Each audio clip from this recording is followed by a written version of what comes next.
परिचय। विद्यालय की छुट्टी हो चुकी है। बहुत तेज वर्षा हो रही है। राजू छाता निकालकर खोल लेता है और अपने घर की तरफ चल देता है। अचानक हवा का तेज झोंका आता है और उसका छाता उड़ा ले जाता है। वह पूरी तरह भीग गया है। वह वायु की शक्ति के बारे में चकित होते हुए घर वापस आ जाता है। इस पाठ में हम वायु के बारे में विस्तार से चर्चा करेंगे।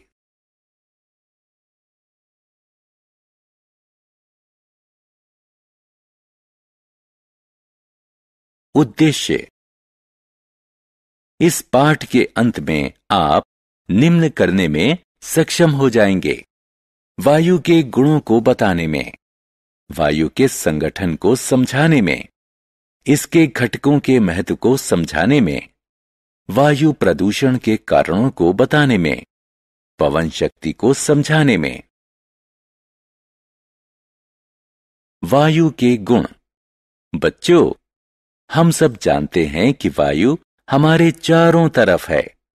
चारों तरफ देखिए। क्या आप वायु को देख सकते हैं? नहीं, क्योंकि वायु पारदर्शी और रंगहीन है। एक कागज का बैग लीजिए। इसमें वायु भरकर इसके मुंह को बंद कर दीजिए। क्या यह फूला हुआ दिख रहा है? अब बैग में एक छेद कीजिए। क्या हुआ? बैग का आकार सिकुड़ जाता है और अंततः यह चपटा हो जाता है। ऐसा इसलिए हुआ क्योंकि बैग के अंदर जो वायु थी वो छेद से निकल गई। इस क्रिया से पता चलता है कि वायु स्थान घेरती है। एक गुब्बारा लीजिए और उसका वजन कीजिए। इसमें वायु भरिए और इसका मुंह बंद कर दीजिए। अब फिर से गुब्बारे का वजन कीजिए। क्या दोनों भारों में कोई अंतर है? इस क्रिया से प्रमाणित होता है कि वायु में भार होता है।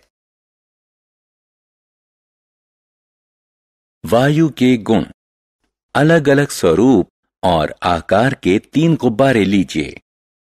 तीनों में वायु भरिए। हवा भरे गुब्बारे क्या एक दूसरे से भिन्न नजर आ रहे हैं? क्योंकि उनका मूल स्वरूप और आकार भिन्न भिन्न था। वायु का कोई निश्चित स्वरूप या आकार नहीं होता। यह उसी पात्र का स्वरूप ग्रहण कर लेती है जिसमें रखी जाती है। समीप के पार्क में जाइए। एक सीधी रेखा में दौड़ना शुरू कर दीजिए। अपने शरीर पर एक रुमाल बांध लीजिए और दौड़ना जारी रखिए। क्या रुमाल नीचे गिरता है? नहीं, यह नहीं गिरता। आसपास की वायु रुमाल पर दबाव डालती है और आपके शरीर से चिपकाए रहती है। यह गतिविधि प्रमाणित करती है कि वायु दबाव आरोपित करती है। पृथ्वी के चारों तरफ की वायु को वायुमंडल कहते हैं। वायुमंडल द्वारा डाले जाने वाले दबाव को वायुमंडलीय दबाव कहते हैं। अधिक ऊंचाई पर वायु का घनत्व कम हो जाता है, इसलिए ऊंचाई बढ़ने के साथ ही वायुमंडलीय दबाव कम होता जाता है।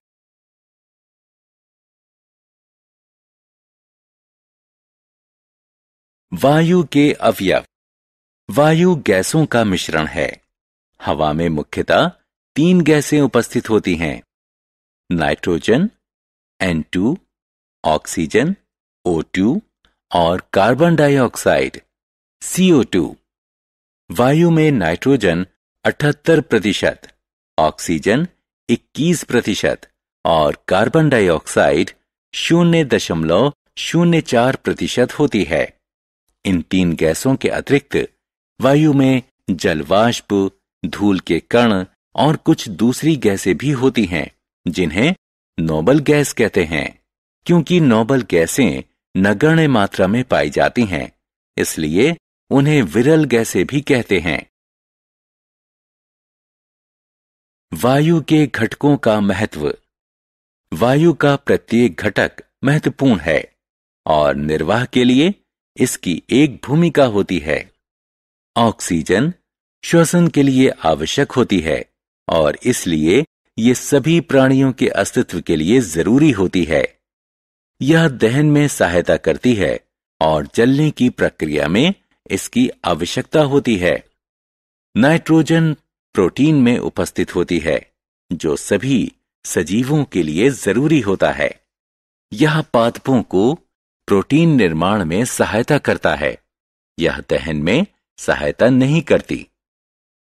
कार्बन डाइऑक्साइड प्रकाश संश्लेषण में सहायता करती है।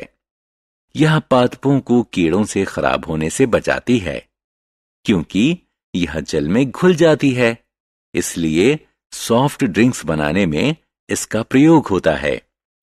अग्निशामकों में कार्बन डाइऑक्साइड का प्रयोग होता है। जल वाष्प जल चक्र में एक महत्वपूर्ण भूमिका निभाते हैं। यह सूर्य से विकिरित होने वाली इंफ्रारेड किरणों से पृथ्वी की रक्षा करके पृथ्वी के तापमान को संतुलित रखता है।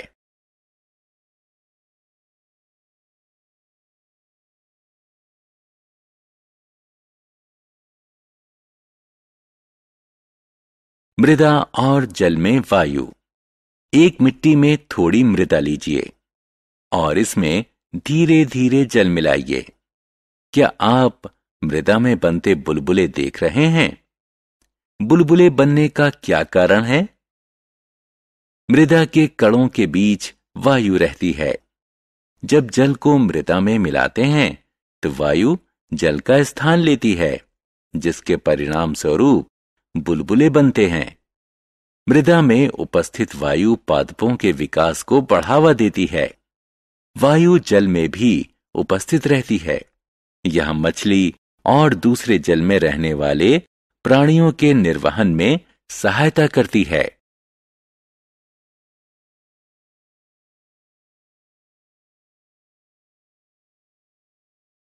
वायु प्रदूषण। सैम राष्ट्रीय विज्ञान केंद्र जाने के लिए रास्ते में है।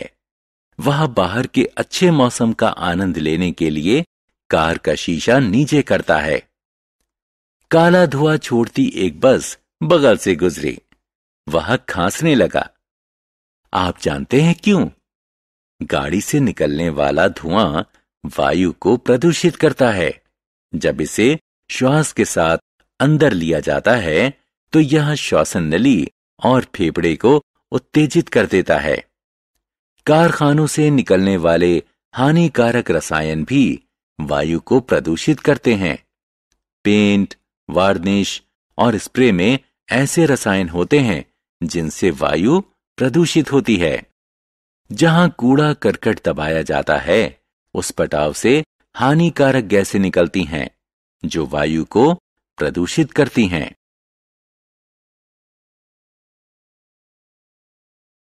पवन शक्ति।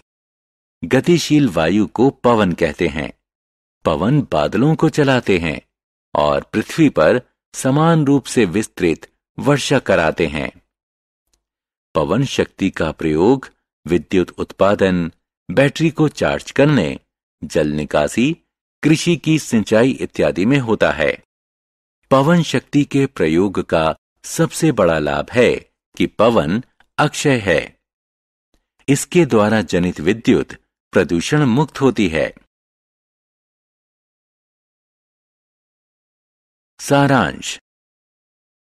आइए हमने जो कुछ सीखा है उसे संक्षेप में दोहराएं।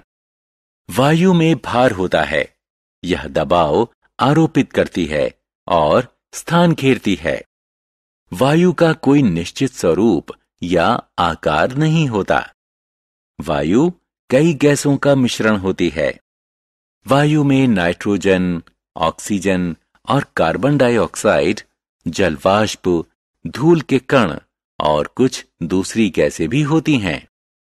वायु के प्रत्येक घटक की एक महत्वपूर्ण भूमिका होती है। गाड़ियों से निकलने वाला धुआं कारखाने, पटाव, पेंट, वार्निश और स्प्रे वायु को प्रदूषित करते हैं। पवन शक्ति का प्रयोग विद्युत उत्पादन, बैटरी को चार्ज करने, जल निकासी, कृषि की सिंचाई इत्यादि में होता है। पवन ऊर्जा प्रदूषण मुक्त होती है।